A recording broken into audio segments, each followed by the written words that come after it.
സ്ത്രീ പോളിഗ്യാമിയാണോ മോണോഗ്യാമിയാണോ, അവരുടെ ജനനേന്ദ്രിയ ഘടന, അവരുടെ വാസനകൾ. ഇപ്പം 30 വർഷമായി കല്യാണം കഴിച്ചിട്ട് എന്നിട്ട് സ്ത്രീ പുരുഷനെ ഇട്ടിട്ട് വേറൊരാളിനോട് പോയി, പുരുഷൻ സ്ത്രീയെ ഇട്ടേച്ച് വേറൊരാളിനോട് പോയി. അപ്പം നമ്മൾ ചിന്തിക്കും, പിന്നെ ഒരു കന്യക എന്നുള്ള നിലയിൽ അവളുടെ യഥാർത്ഥ സ്വഭാവം പുറത്തേക്ക് വരുന്ന വിവാഹശേഷമാണ്. ഒരു സ്ത്രീക്ക് കന്യകയായിരിക്കുമ്പോഴത്തെ സ്വഭാവമല്ല വിവാഹശേഷമുള്ളത്. നമ്മളുടെ മുന്നിൽ പറയുന്ന സ്വഭാവത്തിന് അതീതമായി ഒളിച്ചു വെച്ചിരിക്കുന്ന ഒത്തിരി സ്വഭാവങ്ങളുണ്ട്.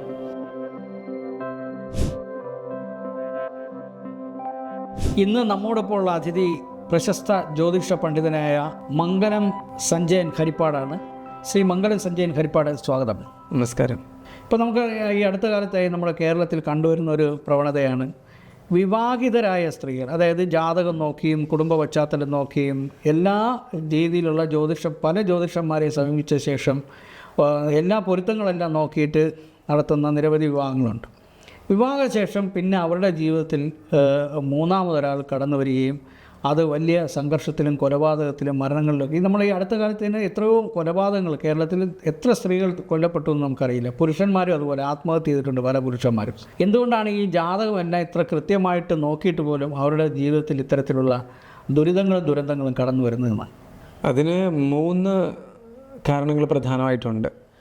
ജ്യോതിഷത്തിൻ്റെ വഴിയുണ്ട്, പിന്നെ നമ്മുടെ ആചാരശീലങ്ങളുടെ കുറച്ച് കാര്യങ്ങളുണ്ട്, മറ്റൊന്ന് സാമൂഹികമായ മാറ്റം. ഈ 3 ഘടകങ്ങളും മനസ്സിലാക്കിക്കൊണ്ട് വേണം ഇന്നത്തെ ആധുനിക ജ്യോത്സ്യന്മാർ വിവാഹപ്പൊരുത്തം നോക്കേണ്ടത്. അപ്പോൾ വിവാഹപ്പൊരുത്തം നോക്കുന്നതിനുള്ള സമകാലിക സമൂഹത്തിൻ്റെ മാറ്റങ്ങളെ ഉൾക്കൊണ്ട് വിവാഹപ്പൊരുത്തം നോക്കുന്ന പ്രവണത വർദ്ധിക്കേണ്ടതുണ്ട്. അതുപോലെ തന്നെ വിവാഹപ്പൊരുത്തം നോക്കുന്നതിനുള്ള ജ്യോത്സ്യൻ്റെ സൂക്ഷ്മത ഒരു ഘടകമാണ്. ഈ സൂക്ഷ്മതയുടെ കാര്യം പറയുമ്പോൾ ഞാനൊന്ന് ഇടയ്ക്ക് കറിക്കോട്ടെ. ഈ അടുത്ത കാലത്താണ് കമ്പ്യൂട്ടർ ജ്യോതിഷം വന്നത്. അറിയാമല്ലോ, പണ്ടൊന്നും കമ്പ്യൂട്ടർ ജ്യോതിഷം ഇല്ല. എൻ്റെയൊക്കെ ചെറുപ്പ കാലഘട്ടത്തിൽ ഈ ഓലയിലാണ് ഈ ജാതകം എഴുതുന്നതൊക്കെ. ഇപ്പോൾ അടുത്ത കാലത്ത് നമ്മൾ കണ്ടിട്ടുണ്ട് കമ്പ്യൂട്ടർ ജാതകം എന്ന് പറഞ്ഞ് നെറ്റിലൊക്കെ അടിച്ചു കഴിഞ്ഞാൽ കിട്ടും. അപ്പോൾ അത്തരത്തിലുള്ള ചില കൃത്രിമത്വം ഇതിനകത്ത് കടന്നു വന്നതാണോ ഇതിനൊക്കെ കാരണം? അപ്പോൾ നമ്മൾ ഈ സോഷ്യൽ മീഡിയ, ഇൻസ്റ്റാഗ്രാം കൊലപാതകങ്ങൾ കൂടി വന്നതുകൊണ്ടാണ് ഈ കമ്പ്യൂട്ടർ ജാതകം കൂടെ ഞാൻ ഇതിനകത്ത് ചോദ്യമായിട്ട് ഉന്നയിച്ചത്. കമ്പ്യൂട്ടർ ജാതകം എന്ന് വെച്ചാൽ പ്രമാണങ്ങളെല്ലാം അതുപോലെ തന്നെ കമ്പ്യൂട്ടറിൽ ആഡ് ചെയ്ത് വെച്ചിരിക്കുകയാണ്. അതുപോലെ തന്നെ ഇങ്ങനെ അടിച്ചു വരികയാണെന്ന് മാത്രം. പിന്നെ മാരേജ് മാച്ച് എന്നും പറഞ്ഞ് നമ്മൾ വിവാഹ പൊരുത്തം കമ്പ്യൂട്ടറിൽ നോക്കുമ്പോൾ അത് ശരിയാവുന്നില്ല. മനുഷ്യബുദ്ധി കൊണ്ട് വ്യവച്ഛേദിച്ചറിയേണ്ട കാര്യങ്ങളെ കമ്പ്യൂട്ടറിന് സാധ്യമല്ല. ഇപ്പോൾ ലഗ്നാധിപനാകുന്ന ചൊവ്വ 7ലോ 8ലോ നിന്നാൽ ചൊവ്വാദോഷം ആരോപിക്കേണ്ടതില്ല എന്നൊരു എക്സെപ്ഷണൽ തിയറിയുണ്ട്. അപ്പോൾ ഒരു ഗ്രഹനില എടുക്കുമ്പോൾ പുരുഷൻ്റെയോ സ്ത്രീയുടെയോ ഗ്രഹനിലയിൽ 7ലോ 8ലോ ചൊവ്വയുണ്ടെങ്കിൽ ചൊവ്വാദോഷം ഉണ്ടെന്ന് സാധാരണഗതിയിൽ പറയാനിടയുണ്ട്. എന്നാൽ ലഗ്നാധിപനോ യോഗകാരകനോ അല്ലെങ്കിൽ സ്വക്ഷേത്ര ബലവാനോ ഉച്ചക്ഷേത്ര ബലവാനോ ആണ് എങ്കിൽ ആ ചൊവ്വ 7ലോ 8ലോ നിന്നാൽ ചൊവ്വാദോഷം, അല്ലെങ്കിൽ 4, 12 രാശികളിലൊന്നും നിന്നാൽ ചൊവ്വാദോഷത്തെക്കുറിച്ചൊന്നും പറയേണ്ടതില്ല. അപ്പോൾ 7ലും 8ലുമാണ് മുഖ്യം. അപ്പോൾ ചൊവ്വയുടെ പ്രാധാന്യം വരുന്നത് അവിടെയാണ് ഏറ്റവും കൂടുതൽ. അങ്ങനെ ചൊവ്വാദോഷം ആരോപിക്കരുതെന്ന് പറയുന്നത് ജ്യോത്സ്യൻ പ്രമാണങ്ങളെ സാമാന്യ വിധിയായി കണ്ടുകൊണ്ട് സൂക്ഷ്മമായി നിരീക്ഷിച്ചറിയുന്നതാണ്, കൂടുതൽ പഠിച്ചിരിക്കേണ്ടതുമാണ്. അത് കമ്പ്യൂട്ടറിന് പറയാനൊക്കെ ഇല്ല. അപ്പോൾ നമ്മുടെ നേരത്തെ ചോദിച്ച ചോദ്യത്തിലോട്ട് വരും. കാര്യം നമ്മളെ ചോദ്യം ചിലപ്പോൾ ഡൈവേർട്ട് ചെയ്ത് പോകും. നമ്മൾ ആദ്യം ചോദിച്ച ചോദ്യത്തിന് എങ്ങനെയാണ് അങ്ങേക്കുള്ള ഒരു മറുപടി? ഒരു സാമൂഹ്യ പ്രതിബദ്ധതയുള്ള ഉത്തരവാണ് പ്രേക്ഷകർ പ്രതീക്ഷിക്കുന്നത്. ഒന്നിപ്പോൾ സാധാരണഗതിയിൽ ചെയ്യുന്നത് ജ്യോതിഷം നോക്കുമ്പോൾ ഈ നമ്മൾ പാപഗ്രഹങ്ങളുടെ സാന്നിധ്യമുണ്ടോ, 12, 2, 4, 7, 8 രാശികളിൽ പാപഗ്രഹങ്ങളുണ്ടോ, ഇതൊക്കെ നോക്കിയിട്ട്, പിന്നെ വടക്കൻ കേരളത്തിലാണ് 1.5 പാവം, 2.5 പാവം, 3.5 പാവം എന്നൊക്കെ പറഞ്ഞുകൊണ്ട് ഇപ്പോൾ ഇവിടേക്കും അത് കൂടുതൽ ആ ഒരു ശൈലി വരുന്നുണ്ട്. ഇങ്ങനെയുള്ള കുറേ കാര്യങ്ങൾ വെച്ചിട്ട് അത് നോക്കിയിട്ട് പെട്ടെന്ന് പറഞ്ഞ് ചേരുന്നില്ല എന്നൊക്കെ പറഞ്ഞങ്ങ് വിടുകയാണ് ചെയ്യുന്നത്. പിന്നെ മധ്യമരജുദോഷം, ഷഷ്ടാഷ്ടമദോഷം, വേദദോഷം, ഇതെല്ലാം മറ്റൊരു വശത്ത്.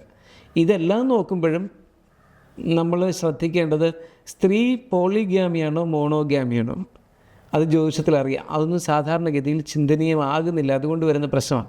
അവരുടെ ലൈംഗിക ഇച്ഛ എന്താണെന്ന് അറിയാനുള്ള വഴികളുണ്ട്, ഗ്രഹനിലയിലുണ്ട്. അവരുടെ ജനനേന്ദ്രിയ ഘടന, അവരുടെ വാസനകൾ. ഇപ്പം 30 വർഷമായി കല്യാണം കഴിച്ചിട്ട് എന്നിട്ട് സ്ത്രീ പുരുഷനെ ഇട്ടിട്ട് വേറൊരാളിനോട് പോയി, പുരുഷൻ സ്ത്രീയെ ഇട്ടേച്ച് വേറൊരാളിനോട് പോയി. അപ്പോൾ നമ്മൾ ചിന്തിക്കും എന്തിനും പുതിയ കാര്യങ്ങൾ അറിയാനാണെന്ന് തോന്നാം. പക്ഷേ എന്ന് വെച്ചാൽ അവരുടെ ലൈംഗിക അഭിനിവേശമുണ്ട്. അപ്പോൾ ലൈംഗിക അഭിനിവേശം നമ്മൾ തീർത്തും അറിഞ്ഞിരിക്കണം. അതുപോലെ തന്നെ ഇപ്പം ഇത് ബൈസെക്ഷൽ, ഹോമോസെക്ഷൽ, ഹെറ്ററോസെക്ഷൽ ഇതെല്ലാം തന്നെ ഗ്രഹനില കാണുമ്പോൾ നമുക്കറിയാൻ നോക്കും. അവിടെ വിവാഹത്തിൽ വരുന്ന പ്രശ്നം ഇപ്പോൾ ലെസ്ബിയൻ ലേഡിയാണ് എങ്കിൽ ഈ ജ്യോതിഷന്മാർ തുറന്ന് പറയാത്തത് കൊണ്ടുള്ള പ്രശ്നമാണോ ഇപ്പോൾ ഇങ്ങനെയൊക്കെ അതിലൊന്നും വലിയ ഗവേഷണങ്ങളൊന്നും നടക്കുന്നില്ല. അത് നമ്മൾ ഒരുപാട് ജ്യോതിഷ ശൈലികൾ പഠിക്കണം. നമ്മൾ പഠിച്ചിരിക്കുന്ന ഒരു ശൈലി മാത്രമല്ല എല്ലാം ശരി. അപ്പോൾ ഒരുപാട് ഏതെല്ലാം ഹോരാശാസ്ത്രമുണ്ട്, പിന്നെ വിദേശ ഗ്രീക്ക് അസ്ട്രോളജി, ഇങ്ങനെ ഒരുപാട് കാര്യങ്ങൾ ഗവേഷണം നമ്മൾ തന്നെ നടത്തിക്കൊണ്ടിരിക്കേണ്ടതുണ്ട്. പല ഗ്രന്ഥങ്ങളിലും ഇതൊക്കെ ഉണ്ട്, പക്ഷേ അതൊന്നും കൂടുതൽ ആ രീതിയിലേക്ക് കൊണ്ടുവന്നിട്ടില്ല. പിന്നെ രണ്ടാമത്തെ കാര്യം, മുൻകാലത്ത് സെക്സ് കുറച്ച് ഗോപ്യമായിരുന്നതിനാൽ അവർ പരിധി വിട്ടെല്ലാം നിയന്ത്രണത്തിനപ്പുറത്തേക്ക് പോകാതിരിക്കാൻ ശ്രമിച്ചിരുന്നു എന്നുള്ളൊരു കാര്യമുണ്ട്, സംസ്കാരത്തിനെയും സമൂഹത്തിനെയും ഭയന്നിട്ട്. അപ്പോൾ ഇപ്പോൾ ബൈസെക്ഷൽ ടെൻഡൻസിയുള്ള ഒരു പുരുഷന് ബൈസെക്ഷൽ ടെൻഡൻസിയുള്ള ഒരു സ്ത്രീ തന്നെ വിവാഹം കഴിക്കുന്നതായിരിക്കും ഉത്തമം. ഹോമോസെക്ഷൽ ടെൻഡൻസിയുള്ള ഒരു പുരുഷന് ഹോമോസെക്ഷൽ ടെൻഡൻസിയുള്ള ഒരു സ്ത്രീ കല്യാണം കഴിച്ചാൽ പ്രശ്നമില്ല. വ്യഭിചാരശീലമുള്ള ഒരു പുരുഷന് വ്യഭിചാരശീലമുള്ള ഒരു പെണ്ണ് കല്യാണം കഴിച്ചാൽ പ്രശ്നമില്ല. ഇപ്പോൾ വൈഫ് സ്വാപ്പിങ്ങും ഒക്കെ നിലനിൽക്കുന്ന ഒരു കാലമാണല്ലോ. അപ്പോൾ ഓരോ ദേശങ്ങളിലും അങ്ങനെ വന്നിരിക്കുകയാണ്. വൈഫ് സ്വാപ്പിംഗ് എന്ന് പറയുന്ന ഒരു സംഭവം പോലും ഉണ്ട്. ഞങ്ങളുടെയൊക്കെ മുമ്പിൽ ആ വിഷയങ്ങൾ വരാറുണ്ട്.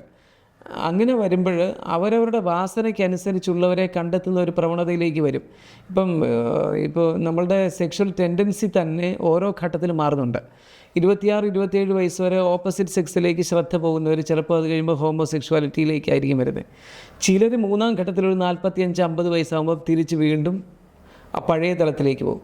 ചിലർ ഇങ്ങനെ വരും. ഇതെല്ലാം ജ്യോതിഷത്തിൽ നമുക്കിതെല്ലാം കണ്ടുപിടിക്കാൻ നോക്കും. അതിന് ഒരുപാട് നിയമങ്ങളുണ്ട്. ഇപ്പം ഉഭയരാശിയായി വന്നിരിക്കുന്നവർ, ചില നക്ഷത്രക്കാർ, ഇതൊക്കെ പ്രശ്നങ്ങളാണ്. അപ്പോൾ ഇതും നമ്മൾ മാനിക്കണം. പിന്നെ ഈ ഒന്നിലധികം പുരുഷനിലേക്ക് പോകാൻ വാസനയുള്ള ഒരു സ്ത്രീയെ ഒന്നിലധികം സ്ത്രീയിലേക്ക് പോകാൻ സാധ്യതയുള്ള ഒരു പുരുഷനെ കൊണ്ട് തന്നെ വിവാഹം കഴിപ്പിക്കുന്നതായിരിക്കും ഉത്തമം. അവർക്ക് തമ്മിൽ പ്രശ്നം വരത്തില്ല. അവർ സദാചാരം പറഞ്ഞിരിക്കുകയില്ല. രണ്ടുപേരും രണ്ടു വഴി പരസ്പരം ഒന്നായിട്ടൊരു വീട്ടിലെത്തുകയും ചെയ്യും. അതൊരു വിഷയമാകുന്നില്ല. അതേസമയത്ത് കുലീനയായൊരു സ്ത്രീക്ക് ഇങ്ങനെയുള്ളൊരു ഒരു കുഴപ്പമെന്നല്ല, അങ്ങനൊരു അനവധി കാര്യങ്ങളിലേക്ക് ഇങ്ങനെ പോകുന്ന മനസ്സുള്ള ഒരു പുരുഷനാണെങ്കിൽ പ്രശ്നമാകും. ഇങ്ങനെ അവരുടെ അഭീഷ്ടങ്ങളെ, ലൈംഗിക അഭിനിവേശങ്ങളെ, അഭീഷ്ടങ്ങളെയൊക്കെ നമ്മൾ അറിയേണ്ടതുണ്ട്. പിന്നെ ഒരു കന്യക എന്നുള്ള നിലയിൽ അവളുടെ യഥാർത്ഥ സ്വഭാവം പുറത്തേക്ക് വരുന്ന വിവാഹശേഷമാണ്. ഒരു സ്ത്രീക്ക് കന്യകയായിരിക്കുമ്പോഴത്തെ സ്വഭാവമല്ല വിവാഹശേഷമുള്ളത്. മറ്റൊരു കാര്യം, പണ്ടേ നമ്മുടെ മുൻഗാമികൾ പറയുന്നത് ഒരു സ്ത്രീയുടെ മനസ്സ് പഠിച്ചു വരാൻ 6 വർഷം പിടിക്കുമെന്നാണ്. ഈ 6 വർഷത്തിനുള്ളിൽ സ്ത്രീയെ പഠിച്ചു വരാൻ നമ്മൾ സമയമെടുക്കണം.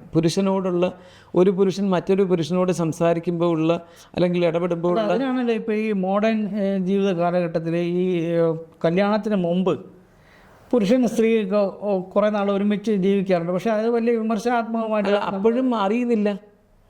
ഇവർ ഈ ലോഹ്യം പറഞ്ഞിരിക്കലല്ലേ ഉള്ളൂ. പരസ്പരം ഗൗരവമായ ചർച്ചകളോ ചിന്തകളോ ഒന്നും വരുന്നില്ല. അപ്പോൾ ഇവരുടെ സബ് കോൺഷ്യസിൽ ഇരിക്കുന്നത് എന്താണെന്ന് പുറത്തു വരും. ഇപ്പോൾ പറയും നമ്മൾ. പക്ഷെ അത്തരത്തിൽ കാരണമാണ് ഇപ്പോൾ മരണങ്ങളും കൊലപാതകങ്ങളും നടക്കുകയും ചെയ്യുന്നത്. അത് എന്ന് വെച്ചാൽ പരസ്പരം ചർച്ചകളില്ല, ഗൗരവമേറിയ സംഭാഷണങ്ങളില്ല, നിസ്സാര കാര്യങ്ങൾ പറയുന്നു. അങ്ങനെ ഇരിക്കുമ്പോൾ നമുക്ക് ഒരാളെ എങ്ങനെ മനസ്സിലാക്കാനൊക്കും?